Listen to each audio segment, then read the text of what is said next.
साथ जुड़े हुए उद्योग और व्यापार जगत के सभी साथी, अन्य सभी महानुभाव, देवी और सज्जनों,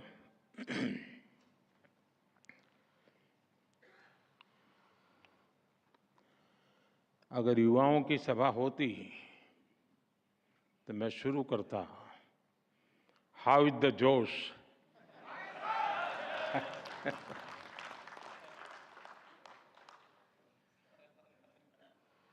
लेकिन लगता है ये भी सही जगह है।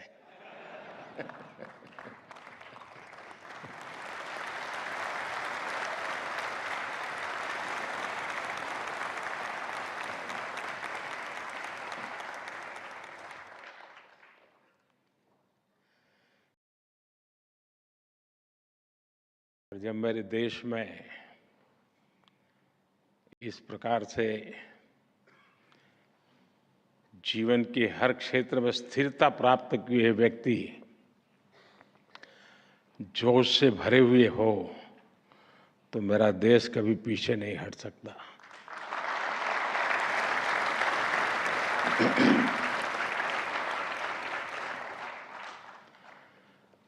आपने मुझे इस कार्यक्रम में निमंत्रित किया। मैं सीआईआई का हृदय से आभार व्यक्त करता हूं। मुझे याद है पैंडेमिक के समय आप और हम चर्चा कर रहे थे। आप में से भी बहुत लोगों को याद होगा। और चर्चा के केंद्र में विषय रहता था गेटिंग ग्रोथ बैक। उसी के इर्द गिर्द हमारी चर्चा रहती थी। और तब मैंने आपसे कहा था कि भारत बहुत ही जल्द विकास के पथ पर दौड़ेगा। और आज भारत किस ऊंचाई पर है। आज भारत 8% की रफ्तार से ग्रो कर रहा है।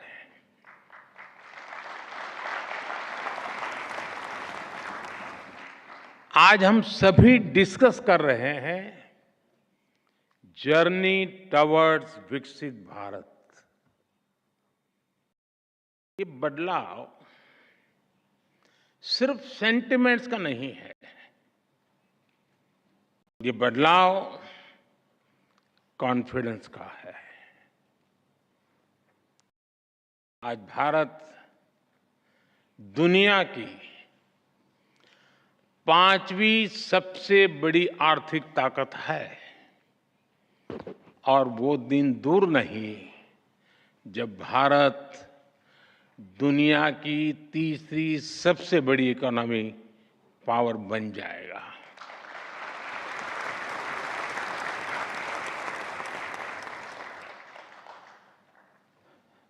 मैं जिस बिरादरी से आता हूं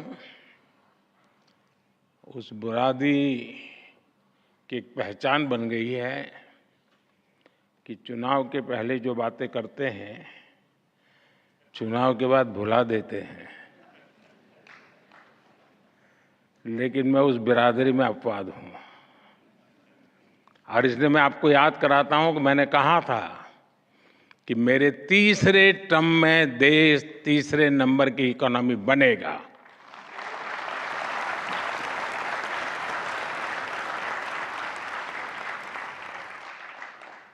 भारत बहुत सधे हुए कदमों से लगातार आगे बढ़ रहा है।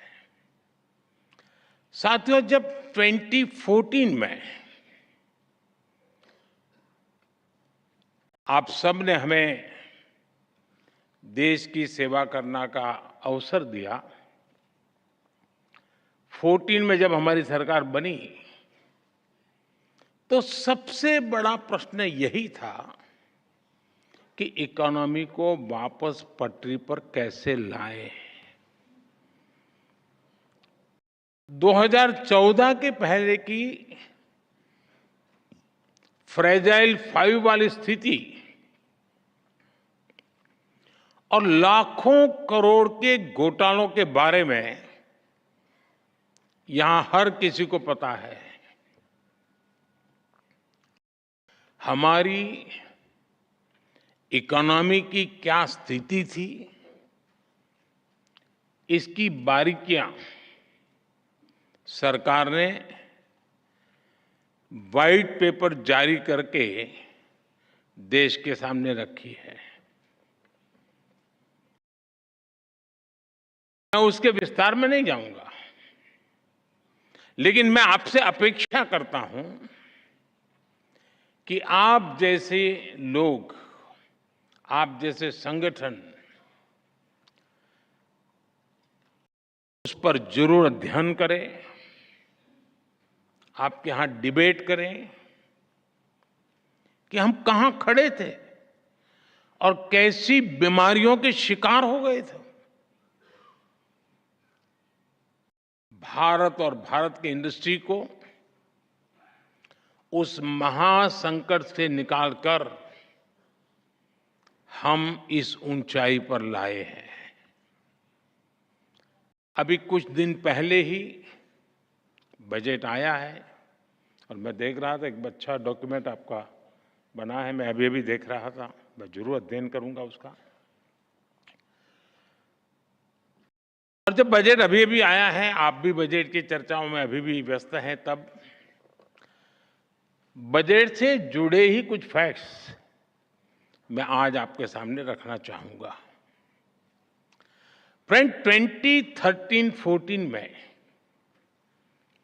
जब पिछली सरकार का आखिरी बजट आया था, डॉक्टर मनमोहन सिंह जी के सरकार का लास्ट बजट,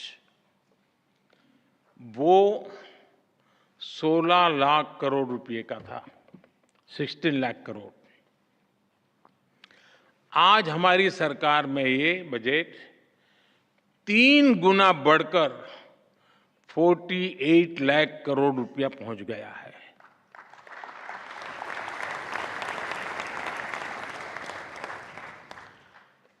कैपिटल एक्सपेंडिचर, जिसे रिसोर्स इन्वेस्टमेंट का सबसे बड़ा प्रोडक्टिव माध्यम कहा जाता है, और उसका आंकड़ा बहुत ही इंटरेस्टिंग है। 2004 जब अटल जी की सरकार गई, 2004 में यूपीए सरकार की शुरुआत हुई और यूपीए सरकार के पहले बजट में कैपिटल एक्सपेंडिचर करीब 90,000 करोड़ रुपए था, 90,000 करोड़ रुपीस। 10 साल सरकार चलाने के बाद, यानी 2014 में यूपीए सरकार का 10वां वर्ष था, अपने कैपिटल एक्सपेंडिचर का बजट 2 लाख करोड़ रुपए, 2 लाख करोड़ रुपए तक पहुंचा पाई थी, यानी 90,000 से 2 लाख करोड़। और आज कैपेक्स 11 लाख करोड़ रुपए से भी ज्यादा है।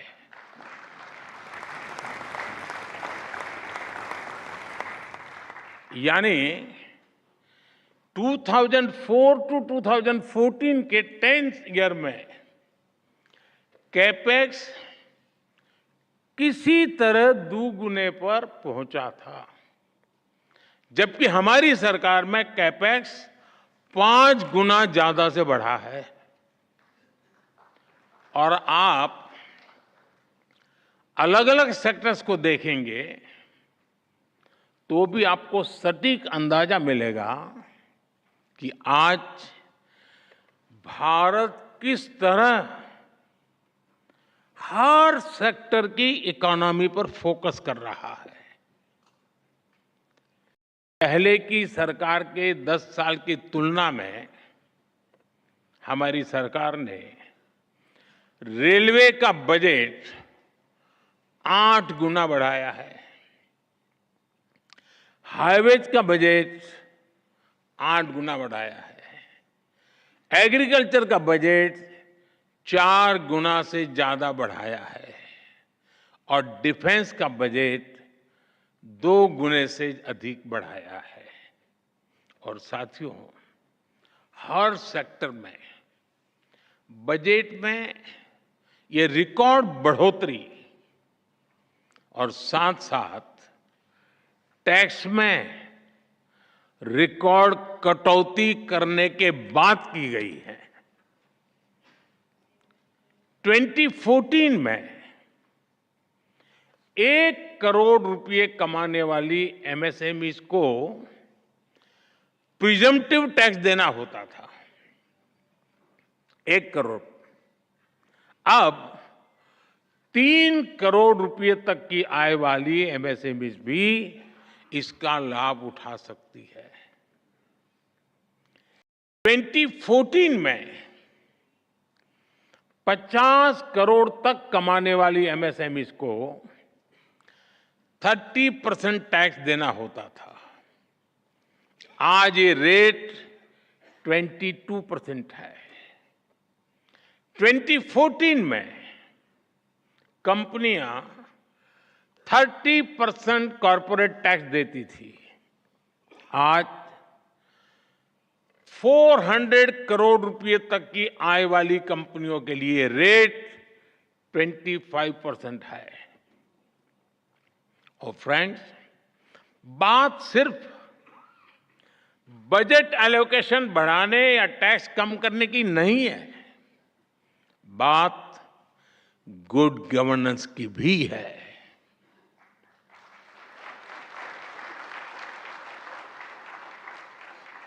मैं आपको एक उदाहरण देता हूं। अब जैसे कोई कमजोर व्यक्ति होता है जिसका वजन कम हो, लेकिन उसके शरीर में किसी बीमारी के कारण सूजन आए और पहले की तुलना में जरा कपड़े छोटे होने लग जाए, लेकिन क्या उसको हम हेल्दी कहेंगे? क्या वो तंदुरुस्त है ऐसा मानेंगे? क्या वो देखने में भले ही बहुत स्वस्थ लगे, लेकिन हकीकत में तो वो कमजोर होता ही है। 2014 से पहले के बजट का भी ऐसा ही हाल था। तब बजट में बड़ी बड़ी घोषणाएं इसलिए की जाती थी कि दिखाया जा सके कि अर्थव्यवस्था की सेहत अच्छी है। लेकिन सच्चाई ये थी कि बजट में जो घोषणाएं होती थी वो भी जमीन पर पूरी तरह नहीं उतर पाती थी। ये लोग इंफ्रास्ट्रक्चर के लिए तय की गई राशि को भी पूरी तरह खर्च नहीं कर पाते थे। जब घोषित करते थे तो हेडलाइन लेते थे,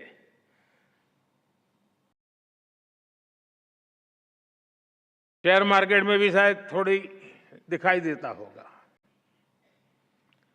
योजनाओं को तय समय पर पूरा करने पर भी पहले की सरकारों का कोई जोर नहीं था। हमने 10 वर्षों में इस स्थिति को बदला है। हमारी सरकार जिस स्पीड और स्केल इसके साथ इंफ्रास्ट्रक्चर का निर्माण कर रही है, आप सब उसके गवाह हैं। यह अभूतपूर्व है। साथियों, आज हम जिस दुनिया में रह रहे हैं वहां बहुत सारी अनिश्चितताओं से भरी हुई है और ऐसी दुनिया में भारत जैसी ग्रोथ और स्टेबिलिटी होना एक्सेप्शन है। ऐसी अनिश्चितता के समय में भी भारत के फॉरेन एक्सचेंज रिजर्व्स में अच्छी खासी वृद्धि हुई है। आज जब सारे देश लो ग्रोथ या हाई इन्फ्लेशन से जूझ रहे हैं, उन परिस्थितियों में भारत हाई ग्रोथ और लो इन्फ्लेशन वाला इकलौता देश है। इतनी बड़ी महामारी के बावजूद भारत का फिस्कल प्रूडेंस पूरी दुनिया के लिए रोल मॉडल है। Global good and service export में भारत का कंट्रीब्यूशन लगातार बढ़ रहा है। ग्लोबल ग्रोथ में आज भारत का शेयर 16% हो गया है। और आप ध्यान दीजिए, भारत ने ये ग्रोथ तब हासिल करके दिखाई है जब पिछले 10 साल में इकोनॉमी को झटका देने वाले अनेक संकट आए। हमारे कार्यकाल में ये भी एक मुसीबत रही। 100 साल की सबसे बड़ी पैंडेमिक, दुनिया के अलग अलग देशों में युद्ध की स्थिति, भारत में बड़ी बड़ी प्राकृतिक आपदाएं, कभी साइक्लोन, कभी सूखा, कभी भूकंप। हमने हर संकट का मुकाबला किया, हर चुनौती का समाधान किया। अगर ये संकट न आते तो भारत जहां आज पहुंचा है उससे भी कहीं अधिक ऊंचाई पर होता। और ये मेरा विश्वास, मेरे अनुभव के आधार पर मैं कह रहा हूं।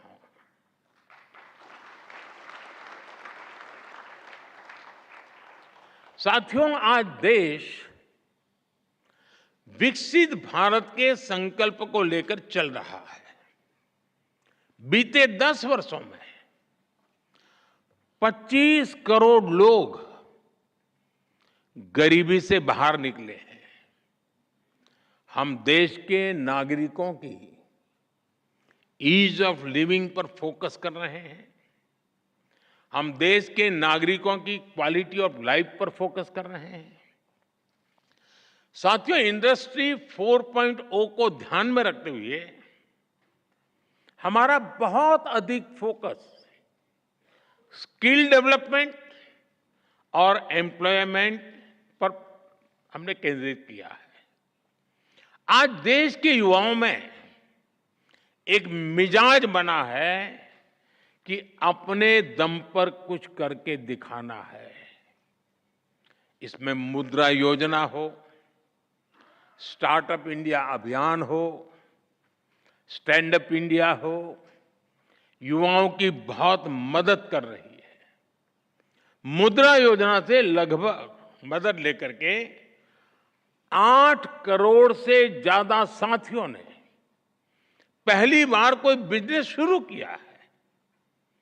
देश में आज करीब 1,40,000 स्टार्टअप्स हैं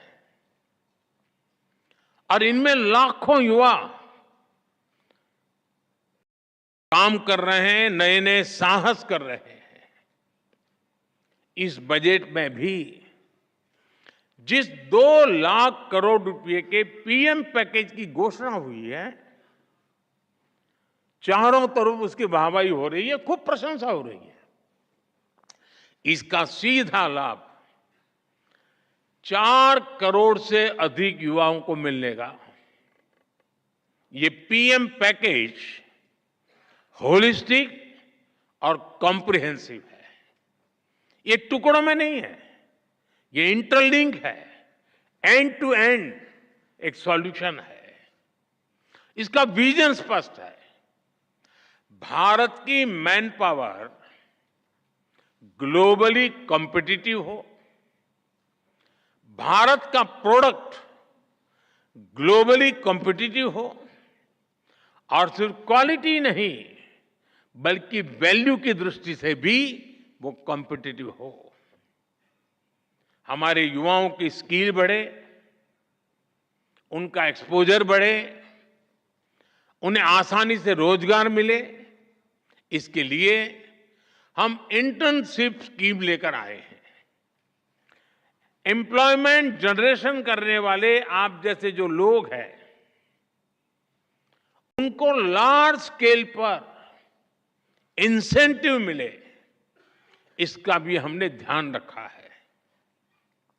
इसलिए ही सरकार ने ईपीएफओ कंट्रीब्यूशन में इंसेंटिव की घोषणा की है।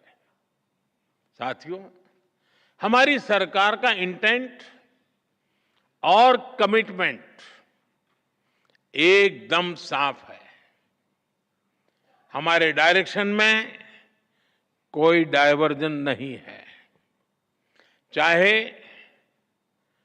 नेशन फर्स्ट ये हमारा कमिटमेंट हो, चाहे $5 ट्रिलियन इकोनॉमी का संकल्प हो, चाहे सैचुरेशन अप्रोच को हम अचीव करने का इरादा लेके चले हो, चाहे जीरो इफेक्ट जीरो डिफेक्ट की बात हो, चाहे आत्मनिर्भर भारत का हमारा दृढ़ संकल्प हो, चाहे विकसित भारत के विराट संकल्प के लिए हमारी लंबी दौड़ हो, हम इसके लिए पूरे फोकस के साथ काम कर रहे हैं।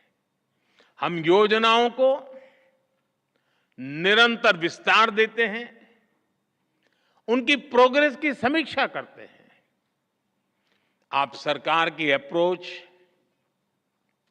विकास के प्रति हमारे कमिटमेंट को भली भांति जानते हैं। हम हर बार नए माइलस्टोन्स गढ़ रहे हैं।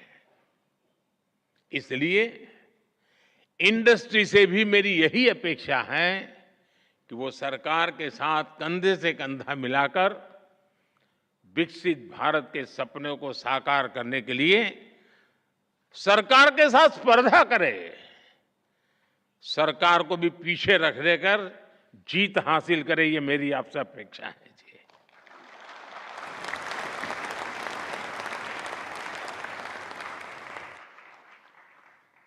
पीएम पैकेज की घोषणाएं, ये हम दोनों, चाहे सरकार हो या इंडस्ट्री, ये हमारा साझा दायित्व के रूप में हमें तेज गति से आगे बढ़ाना है। मुझे आप पर पूरा भरोसा है। साथियों, इस बार के बजट का एक और पहलू है जो विकसित भारत की हमारी जर्नी को ताकत देगा। ये विषय है मैन्युफैक्चरिंग। आप सभी ने देखा है कि 10 साल में भारत का मैन्युफैक्चरिंग इकोसिस्टम कैसे ट्रांसफॉर्म हुआ है। हमने मेक इन इंडिया जैसा महत्वाकांक्षी अभियान शुरू किया। हमने अनेक सेक्टर्स में एफडीआई नियमों को सरल किया। हमने मल्टी मॉडल लॉजिस्टिक पार्क बनाए। 14 सेक्टर्स के लिए पीएलआई स्कीम्स लॉन्च की। ऐसे निर्णयों ने मैन्युफैक्चरिंग सेक्टर का आत्मविश्वास नई ऊंचाई पर पहुंचाया है। अब इस बजट में देश के 100 बड़े शहरों के पास investment ready plug and play industrial park बनाने की घोषणा हुई है।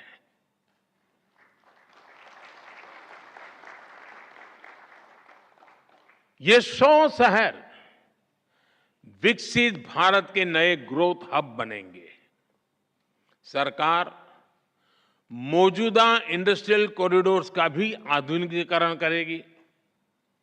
हमारा बहुत बड़ा फोकस एमएसएमईज पर भी है।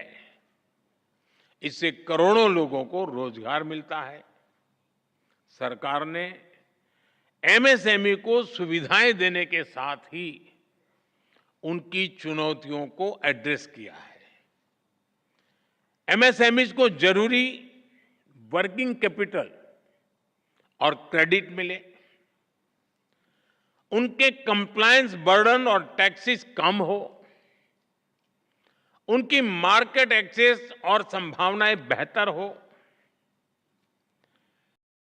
एमएसएमईज का फॉर्मलाइजेशन हो, इसके लिए 2014 से ही हमने लगातार काम किया है। इस बजट में भी एमएसएमई के लिए नई क्रेडिट गारंटी स्कीम लॉन्च की गई है। साथियों, जब बजट आता है तो उसके बाद अक्सर चर्चा कुछ प्रमुख बातों के इर्द गिर्द ही सिमट जाती है और ज्यादातर तत्कालीन चर्चा मीडिया ड्रिवन होती है और वो भी एजेंडा के तहत ड्रिवन होती है। जब शांत वातावरण होता है तब जाकर के स्थितियां की तरफ नजर गहराई से जाती है। कई बार संबंधित इंडस्ट्री या फिर एक्सपोर्ट्स वे भी थोड़ा बहुत उनका ध्यान जाता है, उसकी बात करते भी है, लेकिन बजट की ऐसी बातें मुझे लगता है कि हर क्षेत्र में बार बार दोहराना जरूरी है। माइक्रो लेवल पर भी उसका एनालिसिस जरूरी है। अब जैसे बजट में न्यूक्लियर पावर जनरेशन के लिए एलोकेशन बढ़ाया गया है।